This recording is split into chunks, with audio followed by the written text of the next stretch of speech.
Dear comrades and friends, this is the second part of my YouTube presentation on family pension. Hope the first part was useful. In the first part, we dealt with family pension for spouse, about normal family pension and enhanced family pension, and also family pension for the spouse of deceased government servant covered under NPS. In this part, we deal with family pension for non-spouse category.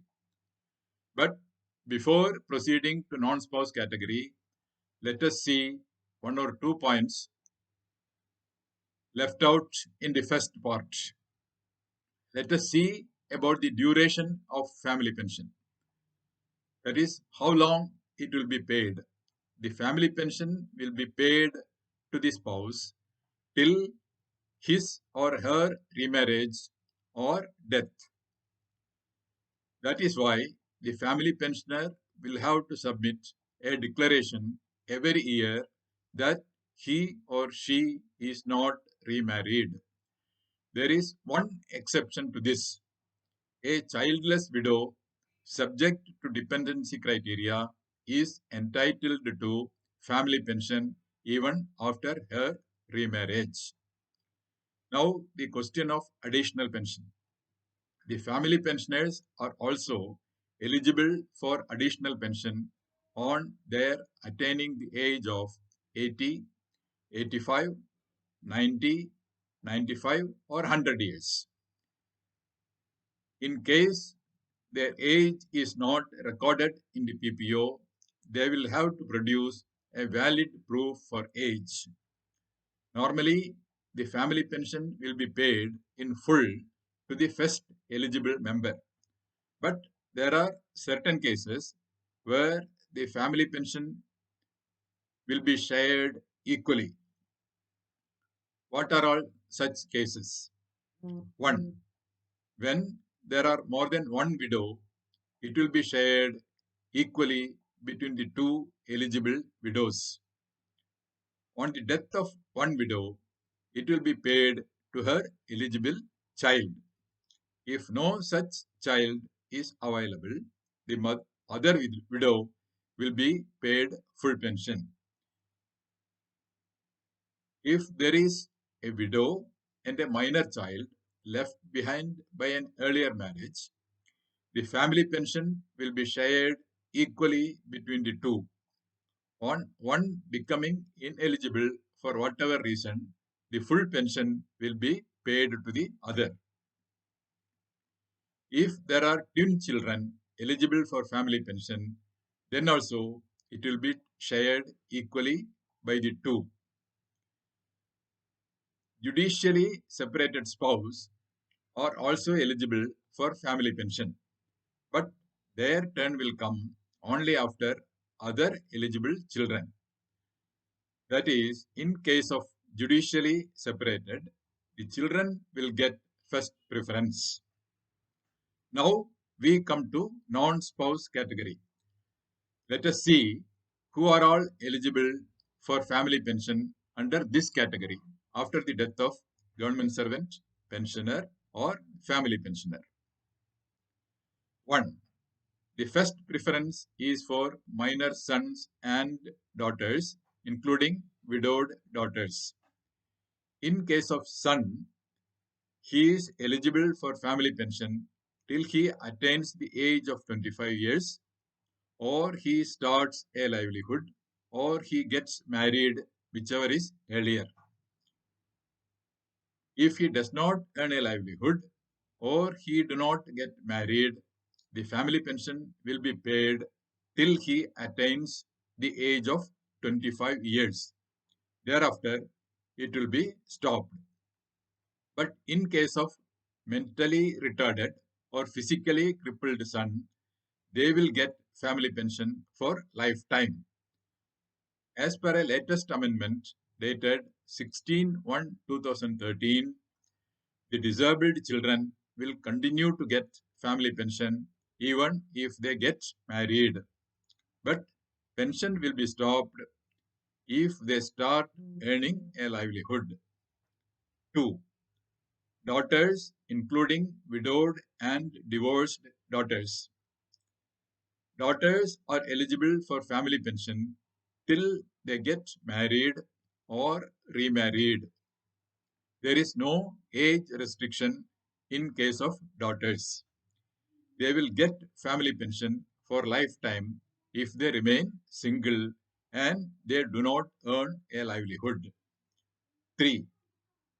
Parents who were wholly dependent on the government servant when he or she was alive, provided the deceased employee has not left behind neither a widow nor a child. In other words, the parents will be eligible for family pension if no other eligible member is available. In case of parents, mother will be paid family pension first and after her death, or if she becomes ineligible for any reason, then the father will be paid family pension. Disabled siblings, that is, disabled brothers or sisters of the deceased government servant or pensioner. Disabled means mentally retarded and physically crippled. They will get family pension if no other eligible member is available. We should not come to the conclusion that all these orders were issued automatically by the successive governments. The decisions were taken by the government one by one after continuous efforts and persuasion by the pensioners' organizations. The role of pensioners' organizations is very vital. Now we have to see the conditions for grant of family pension to the different categories mentioned earlier. As far as minor children are concerned, there are no conditions. In case of minors, the pension will be paid to the guardians appointed by the government servant or pensioner or family pensioner. If no such guardian has been appointed, then guardian appointed by the court will be paid family pension till they become major. As far as the other eligible members are concerned, the most important criteria is income. For payment of family pension to non-spouse category, the income from all sources should be less than minimum family pension plus dearness relief. In today's rate, it is rupees 9,000 plus dearness relief. So, only if the income of the claimant is less than this, his or her claim for family pension will be considered. If he or she starts earning an amount equal to or more than the minimum family pension, the payment of family pension will be stopped. That is why they have to furnish an income certificate every year to the pension disbursing authority. In case of persons who are self-employed, income certificates furnished by the concerned beneficiaries themselves may be accepted. Another condition is that the claimant should have been dependent on the government servant or pensioner at the time of his or her death. The definition for dependency is that his or her income from all sources should be less than minimum family pension. Another aspect we have to see is that if there are more than one claimant, who will get the preference? It will be based on the date of birth. The firstborn will be given first. If he or she becomes ineligible for whatever reason or dies, then the next in line will be paid the family pension. In case of dependent parents, the mother will get first and father next. Here, date of birth does not matter. By a latest amendment dated 8/2/2021, there is a slight change for income criteria for mentally or physically disabled children.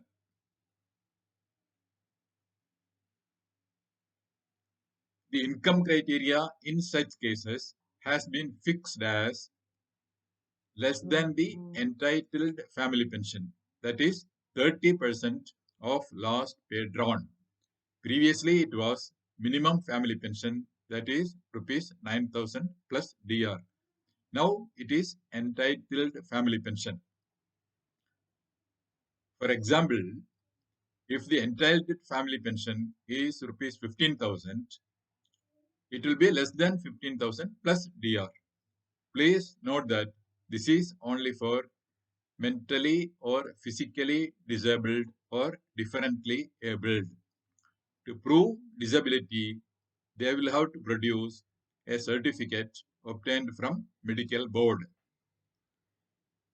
Even though lot of instructions have been issued from time to time for simplification of procedures, please do not think that it is easy to get family pension to non-spouse categories. In one such case of widowed daughter, we had to fight for full 5 years from 2014 to 2019 to get family pension sanctioned to her. When we submit one document, they will ask for another.